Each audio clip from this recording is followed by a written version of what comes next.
So, Mark, question for you. Have you ever taken a mixed martial arts fighting class? No, definitely not. So, I did about 3 years ago. I got a flyer in the mail, and it was two free sessions. I think it was called like Tap Out Mixed Martial Arts, and it was down the street from my house. And I thought, maybe this is for me. I don't know, probably not, but let's just go give it a whirl. In my youth, we always like to kind of mix it up and do some weird stuff. So I show up at this place, and the professor, I guess you call him, is actually an MMA fighter. He said something. He was 3-0.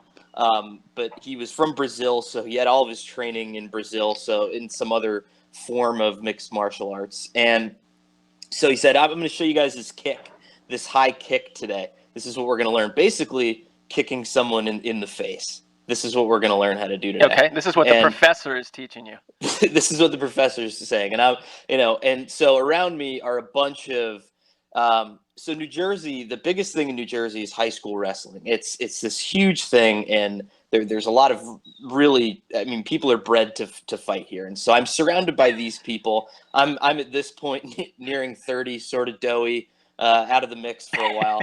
And I don't want to be blown over in my first class. So the professor says, who can hold the bag for me? I'm going to teach you how to do this kick. And so I said, yeah, I'll do it. I got this under control.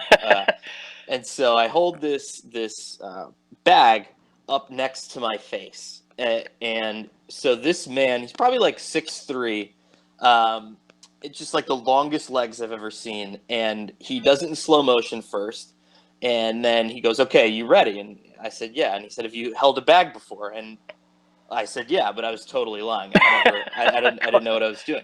So all of a sudden, he winds up and just delivers this competition level kick.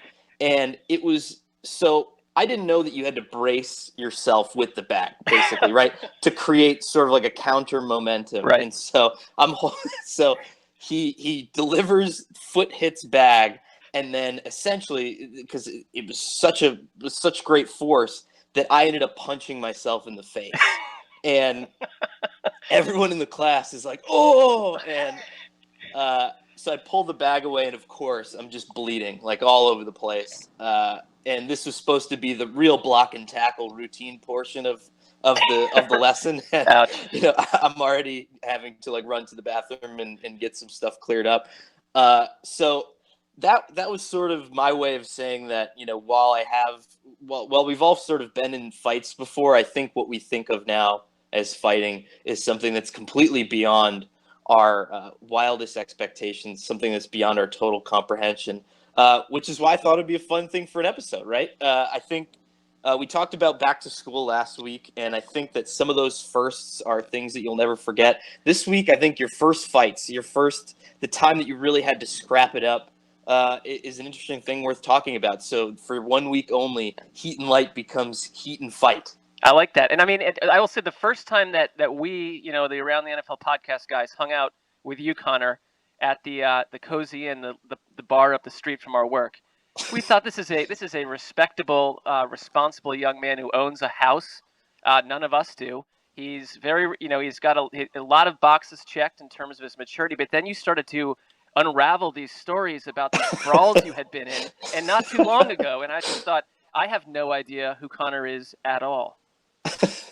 I think it's, and I don't ever want to mix the perception where like somehow I'm like Swayze in Roadhouse. I think it was just like I'm a lot dumber than people, and I don't know when to just exit a situation, sometimes. Yeah. And so I think that kind of all bundles it in. But I will say, speaking of the Cozy, I would say that you're not one to run away from a conflict either, because not that it's ever happened. There wasn't any sort of scraps at the Cozy, but I do remember a time when one of your favorite songs was on the jukebox, and you were just rocking all up and down the place, like really exploring the whole bar from end to end, door to door. Troubling. And if people have never been to the Cozy, it can be a little hardcore at points. It can get a little bikery.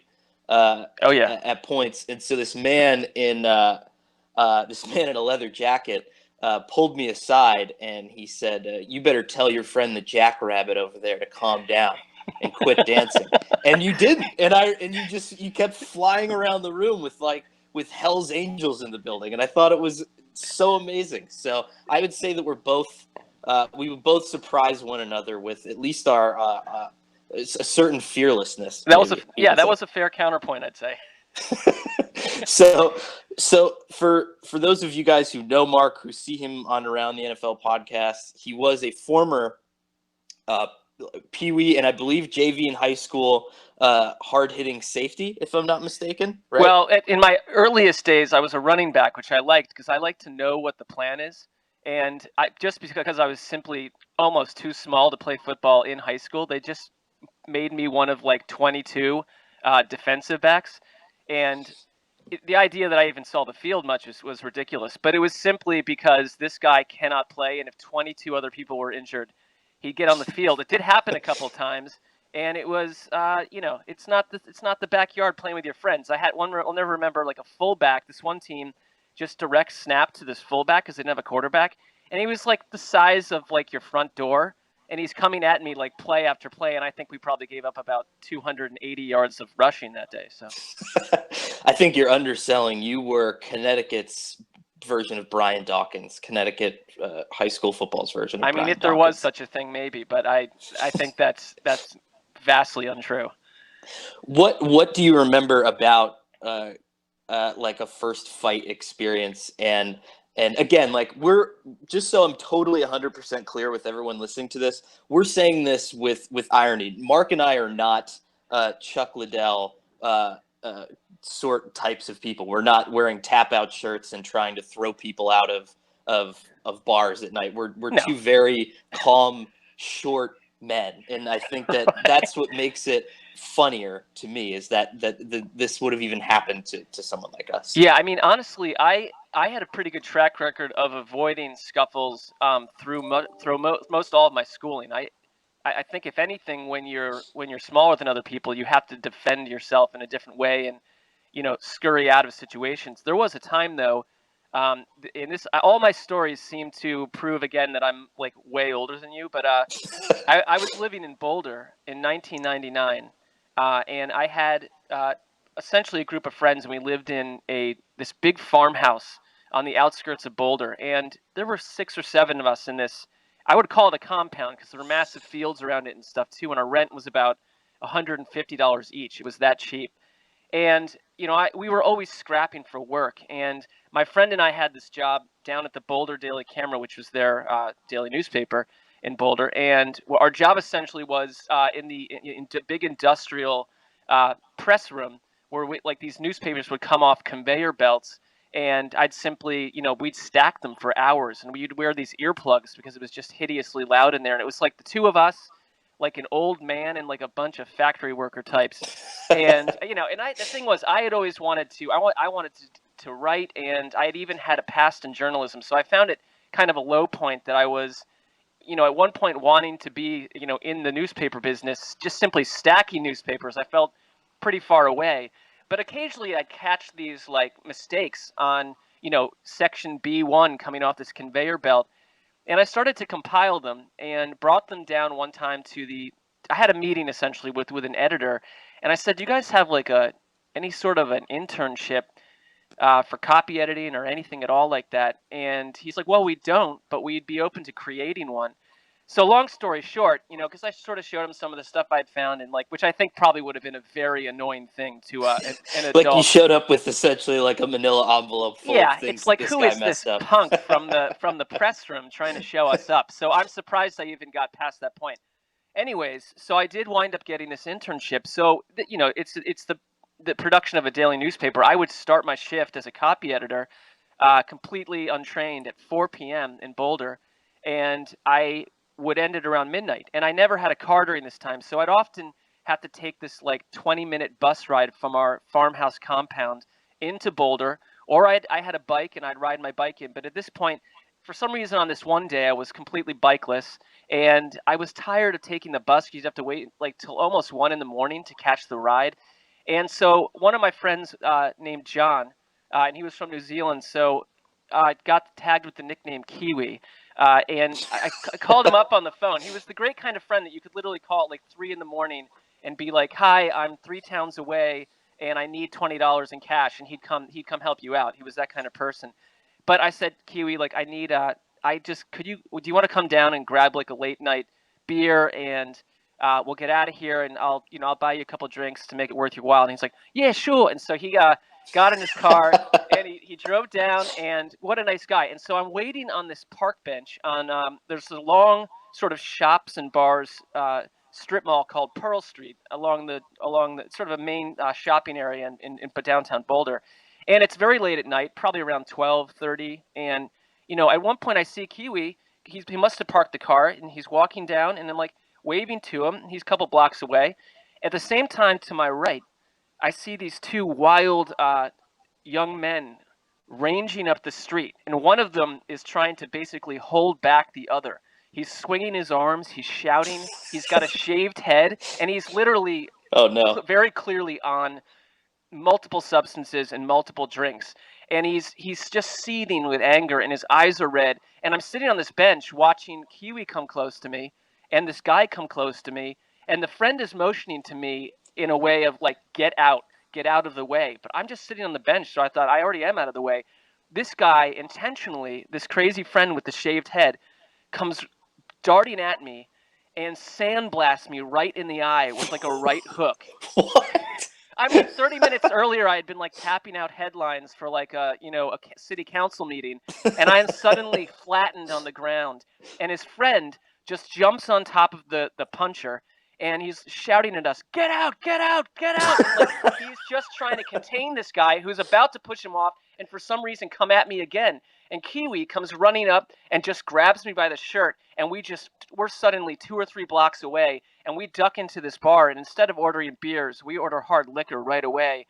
Of And course. I'm like, it seemed okay, and I did recover without too much of an incident, but it was shocking. We couldn't figure out what was happening at all, why I was a target. But I had an eye exam a few years later when I needed to get glasses, and the woman was like, I got to tell you, you have like a massive, like sort of permanent bruise behind your eye. And she's like, have you ever had any major trauma? And I thought back to that instant, I was like, that's the only thing I can think of. But that guy socked me. I mean, it was like when you absorb a major hit like that, it's a pretty surreal, otherworldly feeling.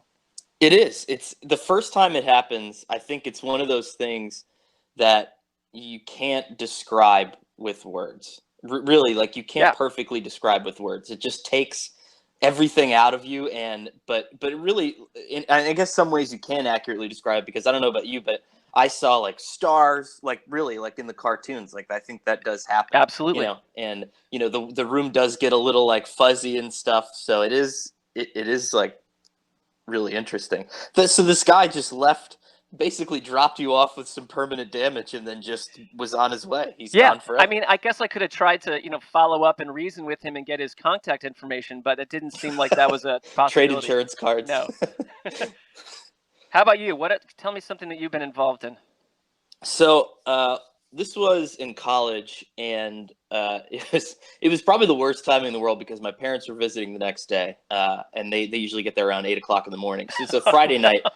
And we're out, and it's one of our friends' 20th birthday. So I think we're a sophomore year, and we had been on this sort of streak where, I don't know, maybe like Boondock Saints had just come out, and so we just think it's our place to just roll up on a bunch of these places and shove people if they cut you in line and stuff like. But it would always sort of just end right there, and right.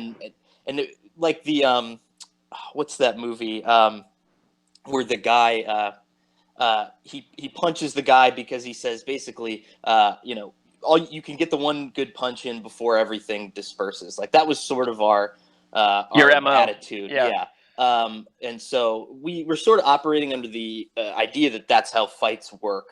And we were some sort of like rough and tumble crowd of people. And so we were at this birthday party, and him and I were just outside on the porch, and it's just a main street in college. So there are people walking by, and you just yell things at them, and they yell things at you, and then they go on to where they're going. And so this was what we were doing for about an hour, and then finally, someone yelled something at me, and then and I don't even know what I said, like, your shirt is stupid or something. Really, like, I was being sarcastic, Right. and all of a sudden, this, like, massive person just runs up the stairs and is like, "What did you say to me?" And when he gets up to me, Oh, no. he looks like an NFL, like a guard, you know what I mean? Just Right. like 200 pounds, like 6 feet, And so my friend is looking at me and he's like, "I don't know what's going on here." And I didn't know what to do either. And so he says, "Oh, what did you say to me?" And I was like, I didn't say anything." And then so he pushes me as hard as he can, and I fly backwards. And then I'm looking at my friend, and he's looking at me, and I'm like, this is the defining moment for me in life. This is where you got to kind of pick your spots, and you can't fight or flight. And so this is the dumbest thing I've ever done in my entire life. And I grabbed this person by his shirt, and I like rammed him into the glass part of like the screen door. And then the only thing I remember after that was not only feeling punches, but combinations of punches. Like, this person knew to follow up like a jab with a hook with like an uppercut, and it must have looked like you were playing Street Fighter against someone else that wasn't using the control. Like, player 2 wasn't moving the control. So, long story short, there's still a girl's birthday party going on inside, and they have zero idea what's happening. So I love my it. buddy gets it broken up. I'm trying to maintain this identity that I've crafted for myself. And so I can't see myself, but apparently what everyone has told me since then is I came in and my face was just red. It was covered in blood. I Jeez. found out that I'd broken my nose.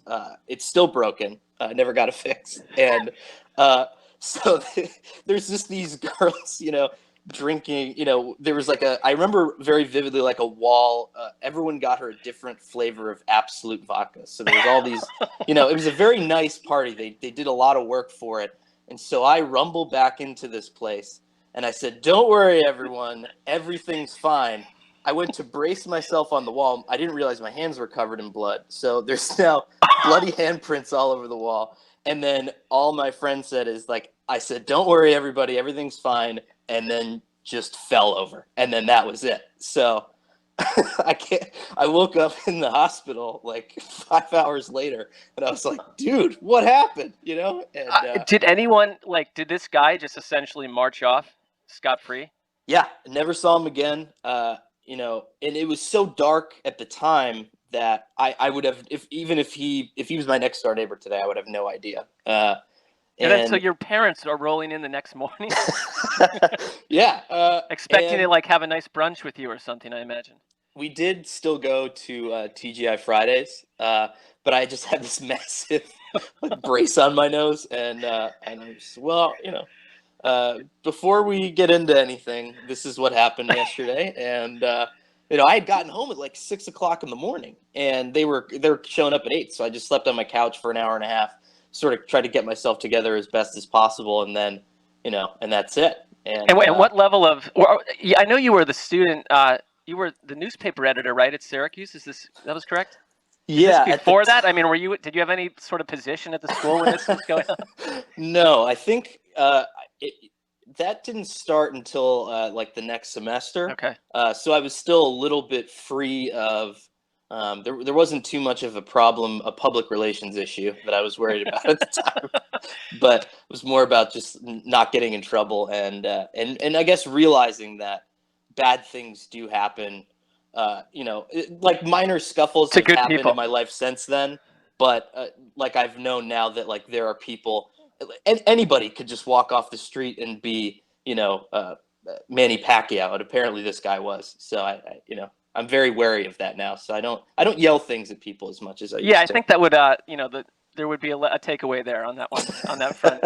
I can't think of like it's funny because I think some of the fights that you perceive to be fights when you're in school are broken up quickly enough where Absolutely. it's more just the thrill and the strangeness of it. And we had this one instance where I went to an elementary school called Scotland School. Weird name, but it had these big green fields behind the building, and they had recently, again, this is in the mid '80s, so I don't even know if you were born at this point, but like it essentially was one of the first kind of schools around our town to build one of these kind of big wooden entire playgrounds that you now see everywhere. But it was kind of this like company had swooped in and said like, hey, we have this like really like revolutionary idea for a schoolyard, playground jungle gym, gigantic slide thing. And so this became like the hot spot to hang out at recess. And obviously, there's a massive caste system, and they didn't put every child out at recess at the same time. I believe there were like maybe two waves of recess, but we were in fifth grade, so it was a school that it went from kindergarten to fifth. So we were out there with third graders, fourth graders, and our group, which obviously thought we were the greatest thing ever. Until a year later, you're in a sixth grade situation with people that look down on you like you don't exist. But in this, we were like, we got a couple more months, a couple more weeks actually, because it was the end of the school year to really run the ship here.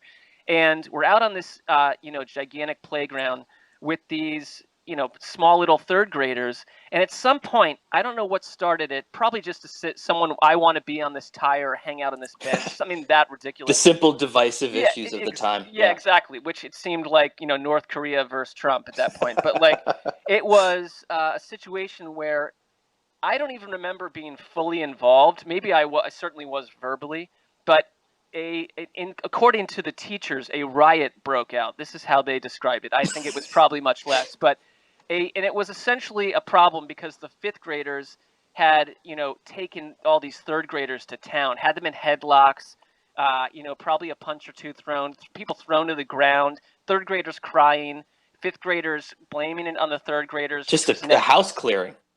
pretty much. Again, I think maybe from a distance, like if you had a camera close up on it, it would look maybe riotous. I think from a distance, it looked like eight kids, having a little bit of a rough time. But so what happened was they rounded up all of this fifth graders, this group of guys, and I think back then it's like I was like, I want to be part of this. Like I'm going to be. I'll claim that I had as much to do with it as everyone else. And we're swooped into the principal's office. They're really hot with us. It was it's a bad example to set to be punishing younger children. Fair point.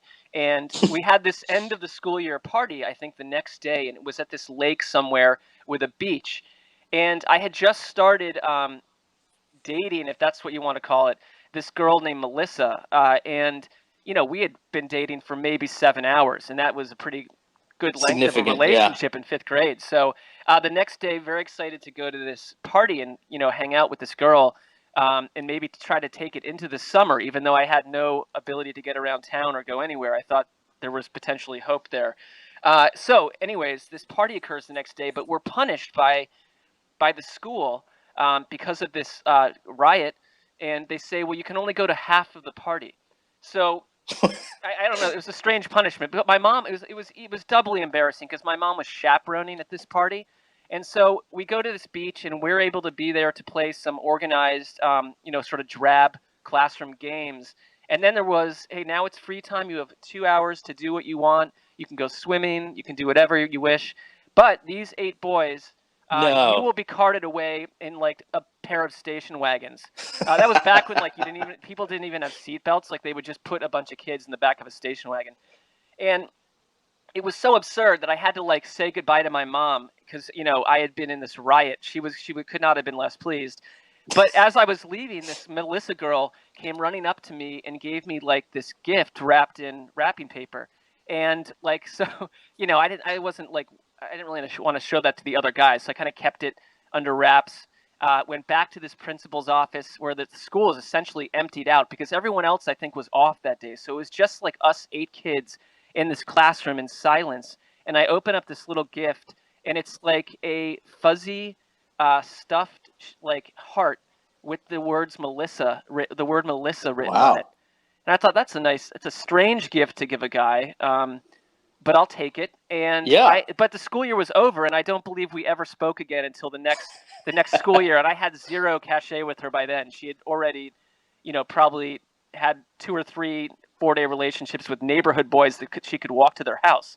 I was, across town and never saw her again. So the lesson there was, do not get into a riot with third graders.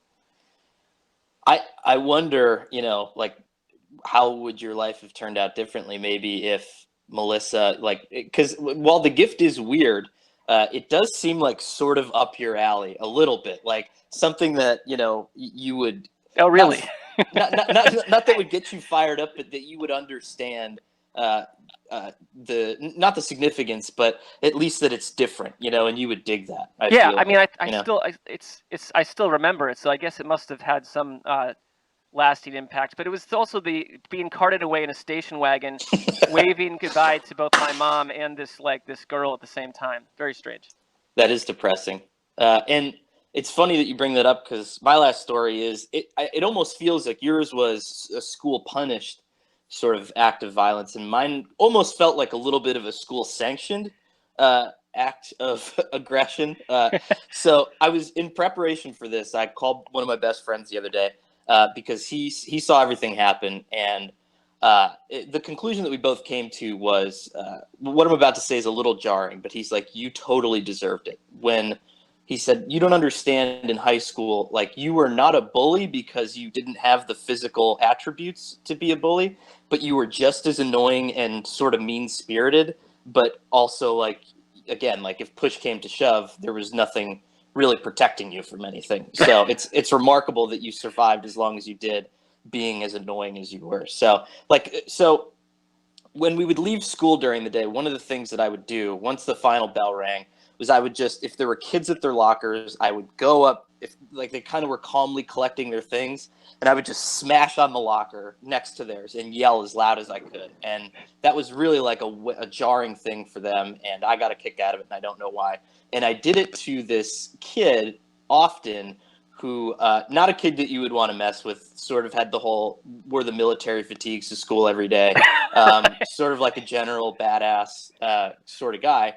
And, but I thought it was hysterical. So every day I'm banging on his locker and screaming and yelling. So this was happening for about a month. And then I'm walking home from school one day, and, all my friends used to park at my house because I lived like almost catty corners to the high school. So all my friends are in my driveway, and I'm about to turn to go across the street to go into my driveway. And all of a sudden I get drilled with a car, like hit full on, like the person. Wow. It's this kid swerved into the other lane and hit me with the car. And so I flew like 20 yards into our neighbor's front yard. There were painters next door that ran out and were like, do you need anything? Like, do you need any help? Are you okay? And like this kid, he just drove off, and everyone was like, it's this kid that you've been banging on his locker, and he decided to hit you with a car. And so I said, this is not cool, and so for the next week or so, I was kind of planning what I was going to do, and I didn't know really how I was going to get even though really, I mean, like all my friends said, I kind of deserved it at that point. But well, it feels it's a bit of a rough punishment, but yeah, I mean, he definitely came down on the harder side of it. So. But so I had a gym class with this kid, and so we went outside to play ultimate frisbee, and I just said, someone throw it to him high, and then I'm just gonna take him out, and that's gonna be the end of it. And so it was to the point where everyone kind of knew in the school what was going on. I think some teachers kind of had their eyes out for this. And then all of a sudden, perfect situation, frisbee's in the air, and then I took him out. Like, I flipped him over, and everyone was like, oh! And then instead of doing anything else, like, the teacher looked at me and he said, you're done for the day. I said, yep. And then he said, so just leave school. And he's like, I heard what happened, just get out of here. And then that was it. That was how we solved the problem. Everyone knew that I got hit with a car, and so they were like, okay, that's not really great payback, but just get out of here, So I mean, that's like civilian justice. I feel like this guy's lucky he didn't get taken off by the cops. I, the more that I go back, and because my friends always say that their favorite part of the story was watching me get hit with the car, because I got hit like kind of in my butt. And so, and none of them came to help me. Like they These were are all great just, friends, from what I can yeah. gather. I think almost every single person that was in that driveway was in my wedding party. And and they were just sitting there like doubled over in laughter. And so when we tell the story now and we think back on it, it's still, you deserved it, and I can't believe how far you flew, like how far the truck actually made you go. So it's fun to look back on, and but it was one of those cool examples where like it was almost, I feel like we were the last generation that would totally sanction something like that. Like the teachers are like, okay, both sides have kind of done what they need to do, and let's get out of here. And that's what happened. I haven't seen him in 15 years. Yeah, that is a completely, Connor, you've delivered a completely odd and strange story. I want to, although I'm glad you were not hurt, I would like to see video of you like being shot 20 yards through the air after getting nailed in the butt by a truck. Yeah, because no one feels bad for you, because it was like just sort of in the meaty part of my back where I'm not going to get any sort of injury, but just these massive bruises and no broken bones, like didn't even go to the doctor to get anything checked out. And so you can't really like go to school the next day with a sling and at least get the sympathy points. It's like, nah, you were not nice to this kid, and so you got hit with a car. I mean, that's, everything seems to check out for everybody. Any other major brawls you'd like to discuss? No, I don't think so. I Okay. think other than that, I think I've lived a pretty straightforward life. Went back to the MMA class to see if that's a place I wanted to revisit, and clearly was not a place I'd want to revisit in my life. So I like it. Well, we will revisit this podcast next week. We're back and running. We're going to be doing this every Friday, barring, I guess, natural disaster. And we'll be back next week. We have no idea what we have planned next week, just like we had no idea last week what this show would be about. We do have some ideas, though, and I will do. say that if you like some of Marc's sort of story within a story type segments, I think what we're thinking about doing for next week is I'm really looking forward to it. I think it's going to be our best episode. So be sure to tune in. All right, buddy. Well, have a good weekend, and I guess we will chat on Sunday for week 3. You too. All right, man. See ya.